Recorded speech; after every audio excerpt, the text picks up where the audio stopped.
Hello friends, welcome to with my মতিয়ালি।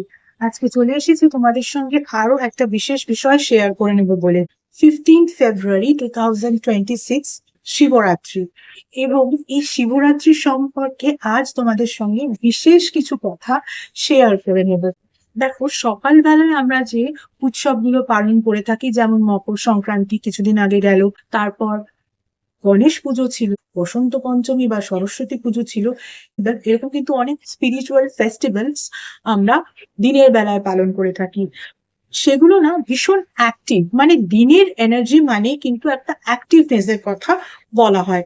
আর যখন আমরা শিবরাত্রি, নবরাত্রি এই ধরনের ফেস্টিভ্যাল গুলোকে পালন করি, সেই ফেস্টিভ্যাল গুলো কিন্তু একটু হলেও প্যাসিভ, কারণ সেখানে কিন্তু রাত্রির কথা বলা হয়েছে, যেখানে কিন্তু আমরা একটু হলেও আমাদের অ্যাক্টিভিটি গুলোকে দিনের বেলার থেকে কম করে নিই। এবং যখন আমাদের অ্যাক্টিভিটি গুলো কম হতে থাকে, তখন কিন্তু আমরা একটু হলেও শান্ত হতে পারি।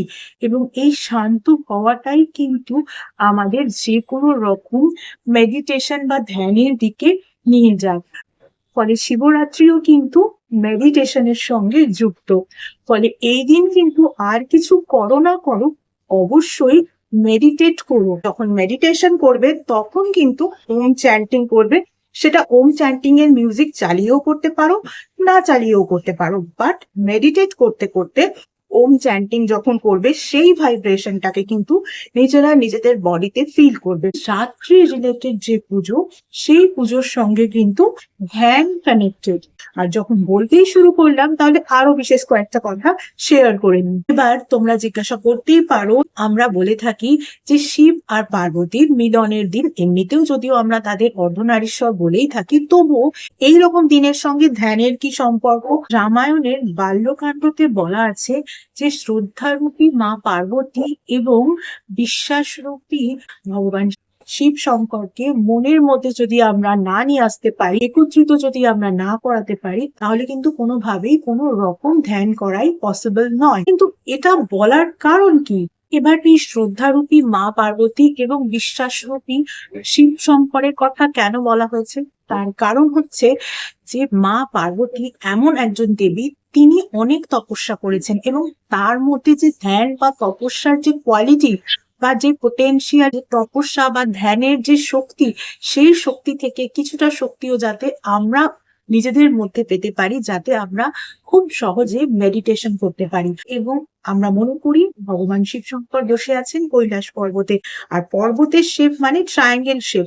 এই যে ট্রায়াঙ্গেল শেপ, এটা কিন্তু একটা এনার্জি ফর্ম অফ এনার্জি, যেটা কিন্তু আমাদের বডিকেও রিপ্রেজেন্ট করে। আমাদের এনার্জিও কিন্তু এভাবে ধীরে ধীরে উপর দিকে উঠতে থাকে যদি আমরা বসে মেডিটেট করি। অনেক সময় অনেকে শুয়েও মেডিটেট করে, সেক্ষেত্রে এনার্জি অতটা উপর দিকে না উঠলেও কিন্তু বসে যদি আমরা মেডিটেট করি, আমাদের বডির এনার্জি সার্কেলও কিন্তু ঠিক এরকমই একটা ট্রায়াঙ্গেল শেপ নেয়।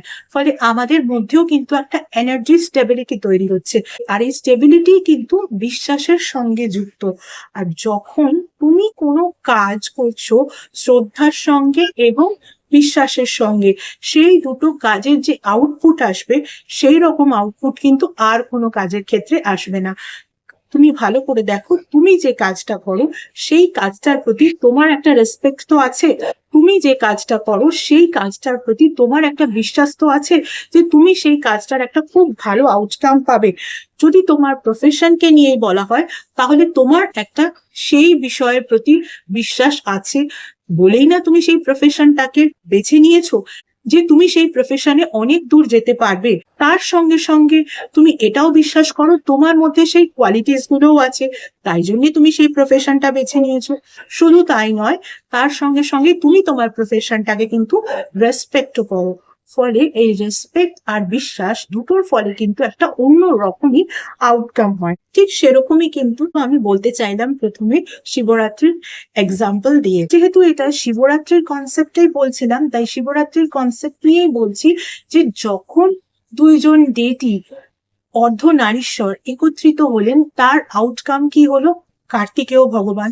আমরা বলে থাকি কার্তিকেয় হচ্ছে যে কোনো ধরনের বিজয় প্রতীক, মানে তার মতো বীর দেবতা নাকি আর কেউ ছিলেন না। ফলে তুমি শ্রদ্ধা আর বিশ্বাসের সঙ্গে যে কাজটা করছো সেই কাজটা যে তুমি একেবারে বিজয়প্রাপ্ত হবেই সেই বিষয়টা কিন্তু নিশ্চিত হয়ে গেল। এরপর তার সঙ্গে সঙ্গে আরেক ডেটি মানে গণেশা, তিনিও কিন্তু এই শ্রদ্ধা আর বিশ্বাসের সেই মিলনের ফলের আউটকাম। আর উনি তো এমনিতেই বিঘ্নহর্তা, অবস্টাকলস রিমুভার। শ্রদ্ধা আর বিশ্বাসের সঙ্গে যদি তুমি তোমার কাজটা করো, তাহলে কিন্তু তুমি আগে তোমার কাজে যে অবস্টাকলসগুলো আসবে সেই অবস্টাকলসগুলোকে কিন্তু রিমুভ করার জন্য সব সময় অ্যাক্টিভ থাকবে। এটাই স্বাভাবিক। শিবরাত্রির যে কনসেপ্টটা, এই কনসেপ্টটাকে কিন্তু শুধুমাত্র যে ভগবান ঈশ্বর দেবতাদের মধ্যেই রেখে দিও না, এর কিন্তু একটা প্র্যাকটিক্যাল ইম্প্যাক্টও আছে আমাদের লাইফের বিভিন্ন ক্ষেত্রে। সেটাই এক্সাম্পল থেকে কিন্তু বোঝা যায়। এই যে আমি বারবার অর্ধনারীশ্বর কথাটা বলছি, এই অর্ধনারীশ্বর কথাটার মিনিং কি? এটা রিপ্রেজেন্ট করে তোমার দুটো ব্রেনকে, your left brain and your right brain. তোমার লেফট ব্রেন কিন্তু ম্যাসকিউলিন এনার্জি, যে ব্রেন কিন্তু তোমাকে অনেক স্ট্রং করে, অ্যানালাইটিক্যাল করে, ক্যালকুলেটিভ করে, অনেক বেশি ডিপার চিন্তা ভাবনার ক্ষেত্রে সাহায্য করে এবং সমস্ত কিছু কাজ গুছিয়ে করে। আর তোমার রাইট ব্রেন কিন্তু ফেমিনিন এনার্জির মতো ভীষণ সফট, ভীষণ ক্রিয়েটিভ, ভীষণ লাভেবল, ভীষণ চার্মিং তোমাকে তৈরি করে। আর এই দুটো ব্রেনের কানেক্টিভিটির কথাকেই কিন্তু আমি বলতে চাইছি বারবার এই অর্ধনারীশ্বর কথাটা ইউজ করে। আর এই দুটো ব্রেনকে কানেক্ট করার আর অন্যতম মাধ্যম যে মেডিটেশন, এটা নিশ্চয়ই আর বলার অপেক্ষা রাখে না। তাহলে এই দিন আর কিছু করো না করো, অবশ্যই কিন্তু মেডিটেট করো। পারলে একটা ওম চ্যান্টিং এর সফট মিউজিক চালিয়ে ওম চ্যান্ট করো মিউজিকের সঙ্গে সঙ্গে। আর মেডিটেশনের সময় যখন ওম চ্যান্ট করবে, সেই ওম চ্যান্টের সঙ্গে সঙ্গে যে একটা ভাইব্রেশন ওমের, সেটাকে কিন্তু নিজেদের বডিতে ফিল করবে। কারণ ওম চ্যান্টিং এর না একটা অদ্ভুত ভাইব্রেশন আছে, যেটা কিন্তু আমাদের মনকে আরো পিসফুল জায়গায় নিয়ে যেতে সাহায্য করে, আরো বেশি বেশি করে রিল্যাক্স করতে সাহায্য করে। তাই শিবরাত্রির দিন তোমরা আর কিছু করো না করো, মেডিটেশন তো করবেই এবং তার সঙ্গে সঙ্গে ওম চ্যান্টিংও করবে। ওম চ্যান্টিং মেডিটেট করতে করতেই কিন্তু করার কথা আমি বলছি, আমি কিন্তু একেবারেই বলছি না অনলি ওম চ্যান্ট করে যেতে। সেটা যদি তোমাদের করতে ইচ্ছে হয় তোমরা করতেই পারো, কিন্তু যখন মেডিটেট করবে তখন কিন্তু ওম চ্যান্টিংটা করবে, জাস্ট ওম চ্যান্টিং এর মিউজিকটা অন করে। ফলে শিবরাত্রির গুরুত্ব কিন্তু আমার কাছে এটাই যে তুমি নিজের সঙ্গে নিজেকে এতটাই ভালো কানেক্ট করতে পারবে, কারণ নিজের লেফট ব্রেন আর রাইট ব্রেন একসঙ্গে কানেক্টেড হবে। এবং লেফট ব্রেন আর রাইট ব্রেন কিভাবে কানেক্টেড হবে? Through the meditation. চলো আজকের মতো একটু। এছাড়া যারা যারা আমার থেকে পার্সোনাল কনসালটেশন নিতে চাও তাদের বলবো, পার্সোনাল কনসালটেশন কিন্তু একেবারেই ফ্রি কনসালটেশন নয়। পার্সোনাল কনসালটেশন কিন্তু paid consultation. Regarding what? Regarding numerology, Vastu, tarot reading, tarot healing, crystal healing, healing with reiki, healing with meditation, healing with law of attraction, healing with symbolism, astrology, palmistry, সনাতন ধর্মীয় পদ্ধতিতে spell casting, সনাতন ধর্মীয় পদ্ধতিতে Mojo bag, এবং এমন কিছু special remedies যেগুলো তোমাদের ওভারঅল ডিটেলস চেক করার পরেই দেওয়া যায়, এভাবে জেনারেলি দেওয়া যায় না, ইত্যাদি বিষয়। আমার থেকে কনসালটেশন নিতে হলে কিন্তু স্ক্রিনে যে ইমেল আইডিটা দেখতে পাচ্ছ সেই ইমেল আইডিতে মেল করো তোমাদের অ্যাপয়েন্টমেন্ট বুক করার জন্য। তোমাদের অ্যাপয়েন্টমেন্ট একবার বুক করা হয়ে গেলে তখন কিন্তু তোমাদের টাইম স্লট প্রোভাইড করে দেওয়া হবে, কল নাম্বারও প্রোভাইড করে দেওয়া হবে। যে টাইম স্লট ওয়াইজ সেই নাম্বারে কিন্তু তোমাদের কল করে নিতে হবে।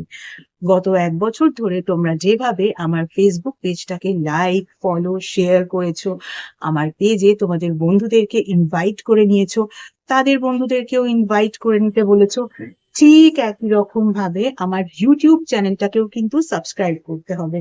পাশে থাকা বেল আইকনটাকে ক্লিক করতে হবে এবং তোমাদের বন্ধুদেরও বলতে হবে তারাও যেন আমার ইউটিউব চ্যানেলটাকে সাবস্ক্রাইব করে নেয়। আজকের মতো এইটুকুই। Tata. Thank you so much.